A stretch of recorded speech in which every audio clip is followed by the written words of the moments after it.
పేద బడుగు బలహీన వర్గాల అభ్యున్నతికి ప్రజాప్రభుత్వం పనిచేస్తుంటే ప్రతిపక్షాలు మోకాలడ్డుతున్నాయని ఉప ముఖ్యమంత్రి భట్టి విక్రమార్క ఆక్షేపించారు. బీజేపీ బీఆర్ఎస్ దిగజారుడు రాజకీయాలను ప్రజలు గమనిస్తున్నారని, సరైన సమయంలో కర్రు కాల్చి వాత పెడతారని విమర్శించారు. మంచిర్యాలలో అంబేద్కర్ జయంతి వేడుకల్లో మంత్రి శ్రీధరబాబుతో కలిసి పాల్గొన్నారు.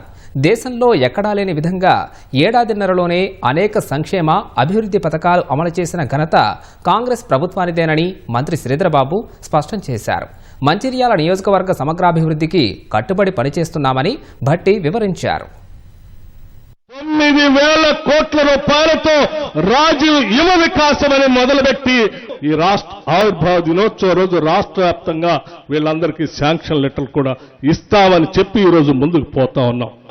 3,10,00,000 మందికి సన్న బియ్యం అందించాలని కార్యక్రమాన్ని రాష్ట్ర ప్రభుత్వం తీసుకొని ముందుకు వెళతాం. 2,500 కోట్ల రూపాయలతో ఈ సంవత్సరమే ఇందిరమ్మ ఇళ్లను శాంక్షన్ చేసి ముందుకు పోతా ఉన్నాం. ఇది ఈ దేశ చరిత్రలోనే ఒక గొప్ప కార్యక్రమం.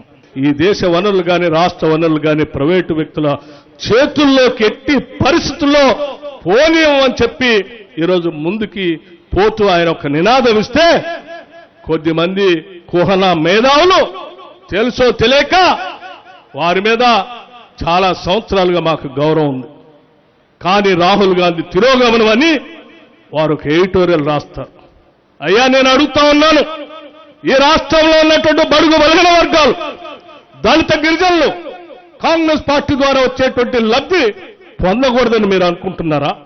ఈ రాష్ట్ర ప్రభుత్వం పైన అవాకులు చవాకులు పేలుతూ ఒక రాజకీయ అరాచకత్వాన్ని సృష్టించడం కోసం మీరు ప్రయత్నం చేస్తున్నారు.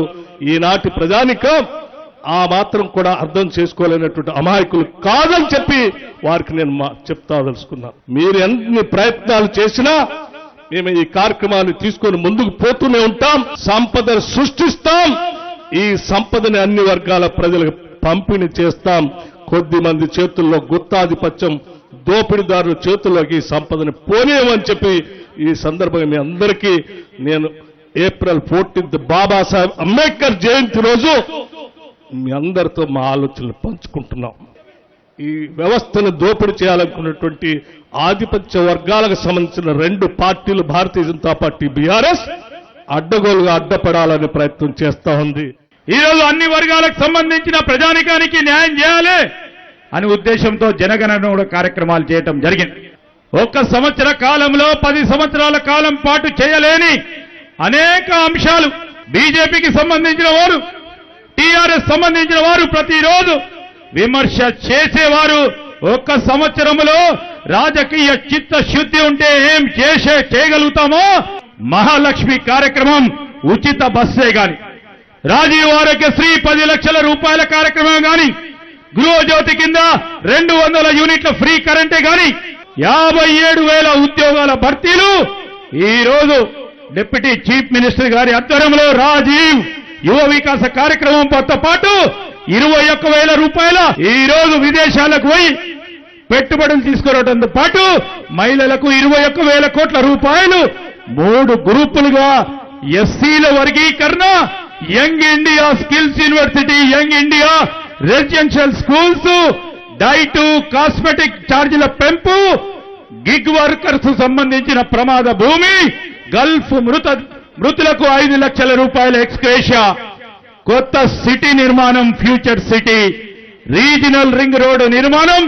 కొత్త ఆసుపత్రి, ఉస్మానియా ఆసుపత్రి నిర్మాణంతో పాటు మెట్రో రైలు హైదరాబాద్ లో విస్తీర్ణ, మూసీ నది పునర్జీవనం కార్యక్రమంతో పాటు 1 సంవత్సర కాలయంలో మనం ప్రభుత్వం చేపట్టిన విజయాల వీధి, ప్రగతి రథం, సకల జనుల హితం, మా ప్రజా ప్రభుత్వం చేస్తా ఉన్న కార్యక్రమ భాగంలో ప్రధానమైన కార్యక్రమాలు అన్ని చేస్తా ఉన్నారు.